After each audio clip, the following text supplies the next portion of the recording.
명태는 축복이다라는 말을 처음 들었을 땐 솔직히 웃음이 났다. 회사를 그만두는 순간이 어떻게 축복이 될 수 있을까? 매달 꼬박 들어오던 월급이 끊기고 출근이라는 일상의 흐름이 멈추며 나라는 사람의 역할이 공중에 붕 떠버리는 그 시간을 누군가는 축복이라 부른다. 물론 그 말은 틀렸다고 할 수 없다. 어떤 사람에게는 명태가 진짜 새로운 삶의 시작이기도 했다. 하지만 명태를 선물로 받아들이기 위해서는 준비가 필요했고 무엇보다도 그 선물을 감당할 수 있는 내면의 힘과 외부의 구조가 필요했다. 58세의 명예퇴직을 한 공기업 부장은 그때 그렇게 생각했다. 이제부터는 내가 하고 싶은 일, 나다운 삶을 살아보자고. 하지만 그 선택의 10년 후 그의 삶은 처음 생각과는 사뭇 달라져 있었다. 그의 이름은 이정우 58세에 퇴직한 공기업 부장 출신이었다. 회사에서는 명예퇴직 권고가 은밀하게 시작되었고 그는 다행히도 퇴직금과 일정 금액의 위로금을 보장받고 회사를 나올 수 있었다. 그의 표정엔 해방감과 두려움이 동시에 묻어났다. 처음 몇 달은 마치 긴 여행을 떠난 듯 여유로웠다. 이른 아침 출근 준비 없이 차 한 잔을 마시고 도서관에 들러 책을 읽고 가끔은 오래된 친구들과 등산도 다녔다. 그는 이게 바로 인생이지라고 말하곤 했다. 하지만 시간이 흐르자 달라졌다. 여유롭던 시간이 반복되는 단조로움으로 변했고 사회적 소속감이 끊긴 외로움이 그를 덮쳤다. 특히 친구들 중 상당수가 아직 현직에 있었기에 대화의 공감대도 점차 사라졌다. 그리고 결정적으로 퇴직금을 통한 투자 실패가 그의 생활 기반을 뒤흔들었다. 그는 안정적인 수익을 꿈꾸며 지인의 소개로 상가를 분양받았지만 공실이 길어지며 대출이자만 남게 되었다. 처음엔 잠깐 어려운 거야 라고 했지만 몇 년이 지나자 얼굴이 야위어갔다. 결국 상가는 반값에 처분하고도 남은 대출금을 메우지 못했고 노후 자금의 절반 이상이 사라졌다. 어느 날은 병원에 가서 우울증 진단까지 받았다. 퇴직이 문제였던 게 아니라 준비 없는 명태가 문제였다는 걸 그제야 뼈저리게 느꼈다. 또 다른 사례는 같은 시기 명퇴를 했던 이 부장의 동기 김성호 씨다. 그는 퇴직 후 바로 귀촌을 결심했다. 평소 자연을 좋아했고 언젠가는 시골에서 자급자족하며 살겠다는 로망을 가지고 있었기 때문이다. 그는 강원도 작은 마을에 땅을 사고 작은 집을 지어 옮겨갔다. 처음 몇 달은 신선했다. 아침엔 텃밭을 가꾸고 낮에는 마을회관에서 어르신들과 장기를 두고 저녁이면 아내와 직접 만든 밥을 나눴다. 그러나 1년이 채 지나기도 전에 그에게도 균열이 생겼다. 도시에서의 삶에 익숙한 아내는 시골의 불편함을 견디지 못했고 병원 하나 없고 대중교통도 열악한 환경은 생각보다 훨씬 불편했다. 무엇보다 그는 농촌 공동체에 제대로 적응하지 못했다. 마을 사람들과의 관계는 단순한 친절 그 이상을 요구했다. 회식, 행사, 품앗이 등에서 참여하지 않으면 소외되는 구조를 경험하며 점차 지쳐갔다. 결국 3년 만에 부부는 귀촌을 접고 다시 도시로 돌아왔다. 그러나 이미 도시는 그들의 터전이 아니었다. 그곳에서 살던 집은 전세로 돌려줬고 귀촌에 들어간 자금은 대부분 회수 불가능했다. 그는 말한다. 시골이 싫은 게 아니라 명퇴 후의 로망이 현실 앞에서 무너졌다는 걸 인정하게 된 거야. 세 번째 사례는 조금 다른 결을 가진 인물이다.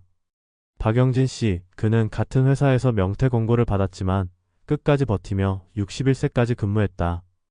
회사 안에서는 눈치 없이 왜 저러나라는 시선도 있었지만 그는 퇴직 연기와 내부 프로젝트 참여 등을 통해 자리를 지켰다.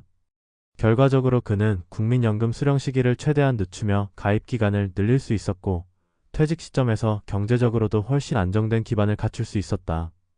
무엇보다 그는 명퇴가 시간적 자유는 주지만 정서적 유예는 주지 않는다는 사실을 알았다. 주어진 시간만 가지고는 결코 삶의 무게를 이겨낼 수 없다는 것을 동료들의 사례에서 목격했기에 그는 일부러 퇴직 전후에도 직무 관련 자격증을 준비하고 인맥도 유지했다. 명퇴 후 1년 만에 그는 대학 강의 시간 강사로 나서게 되었고 그 일은 생각보다 의미 있는 삶의 보람을 주었다. 물론 고정 수입은 크지 않았지만 사회적 연결망과 자신이 여전히 필요하다는 감각은 그의 심리적 안정에 큰 도움이 되었다. 그는 말한다. 명퇴가 축복이 되려면 나를 붙잡아줄 그물망을 먼저 만들어야 해. 그건 돈도 시간도 아닌 정체성이더라고. 이 세 사람의 이야기는 명퇴라는 같은 출발점에서 얼마나 다른 길이 펼쳐질 수 있는지를 보여준다. 명퇴가 축복이 되는가, 재앙이 되는가는 결국 그 이유를 어떻게 준비하고 마주하는지에 달려있다. 준비 없이 맞은 자유는 공허함을 낳고 꿈꾸던 로망도 현실 앞에선 삭막하게 무너질 수 있다. 반면 자신의 삶의 구조를 사전에 설계하고 정체성을 놓치지 않으려는 노력을 지속한 사람은 오히려 새로운 기회를 만들어낸다. 명예퇴직은 회사가 주는 보상일 수도 있지만 더 이상 사회가 당신을 필요로 하지 않는다는 선언이기도 하다.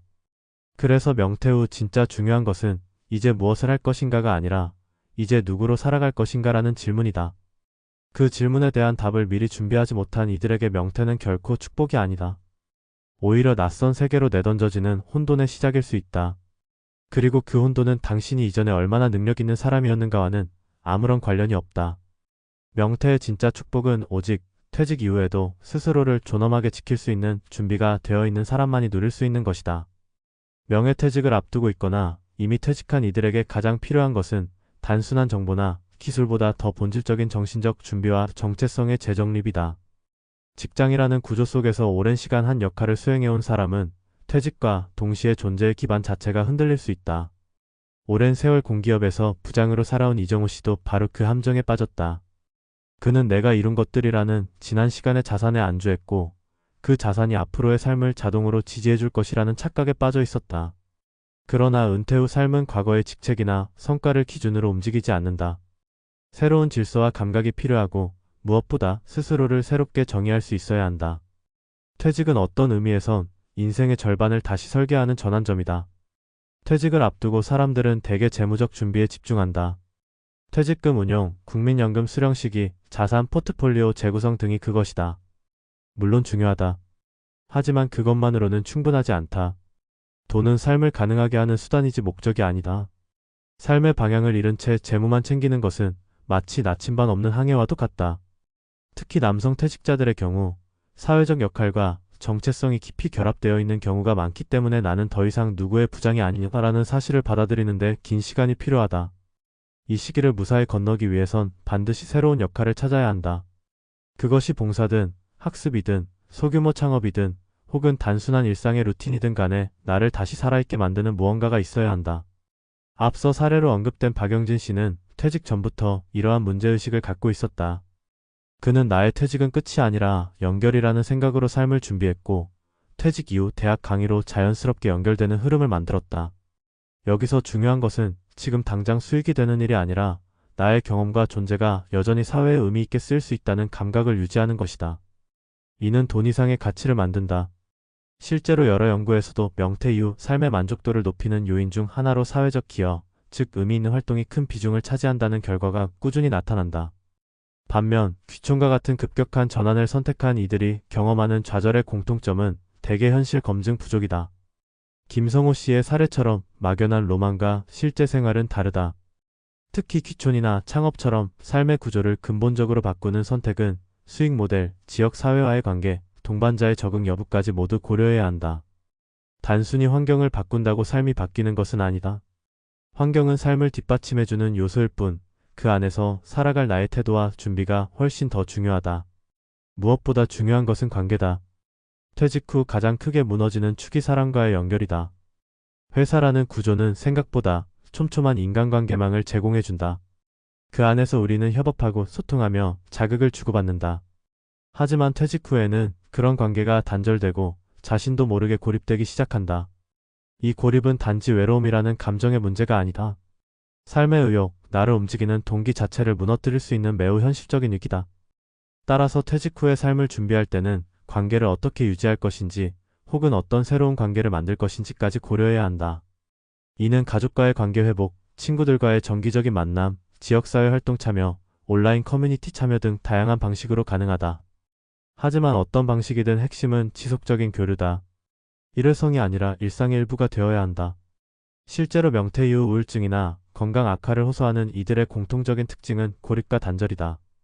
반면 비교적 건강하고 활기차게 지내는 이들은 크든 작든 타인과의 관계를 유지하고 있다. 이정호 씨가 겪은 투자 실패 역시 단순한 재무적 판단의 문제가 아니다.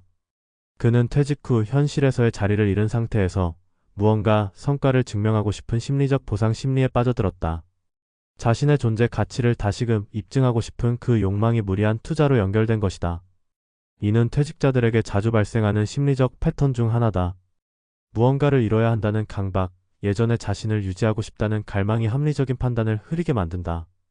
따라서 퇴직 후에는 성과 지향적 사고보다 과정지향적 태도가 더욱 중요하다. 더디더라도 천천히 삶의 맥락을 다시 짜는 데 집중해야 한다. 그리고 무엇보다 중요한 건 자신에게 솔직해지는 것이다. 지금 내가 정말 원하는 것은 무엇인지, 두려움은 무엇인지, 어디까지 감당할 수 있는지를 들여다보는 시간. 그것 없이는 어떤 계획도 성공할 수 없다. 이제 퇴직은 더 이상 특수한 경험이 아니다. 누구나 맞이하게 되는 자연스러운 이행의 순간이다. 그래서 우리는 더 이상 퇴직을 불시의 사건으로 두어서는 안 된다. 그것은 분명히 예측 가능하고 준비 가능한 삶의 한 장면이다. 명예퇴직이 축복이 되기 위해선 그 이면에 수많은 숙제가 있다. 개인의 정체성 유지, 관계의 지속, 현실 기반의 계획, 감정적 안정과 성장의 여지까지. 이 모든 것들이 충족될 때에야 비로소 퇴직은 하나의 새로운 기회가 된다. 그리고 그 기회는 준비된 자에게만 열린다. 그러니 지금이 그 시작이어야 한다. 아직 퇴직하지 않은 이들에게는 미리부터 삶의 두 번째 장을 설계하는 지혜가, 이미 퇴직한 이들에게는 지금 이 순간부터라도 자신을 재정립하는 용기가 필요하다. 명퇴가 정말 축복이 되길 바란다면 그 축복을 감당할 그릇부터 준비해야 한다. 그리고 그 그릇은 외부의 환경이 아니라 결국 내 안의 태도와 선택에서 만들어진다는 사실을 잊지 말아야 한다.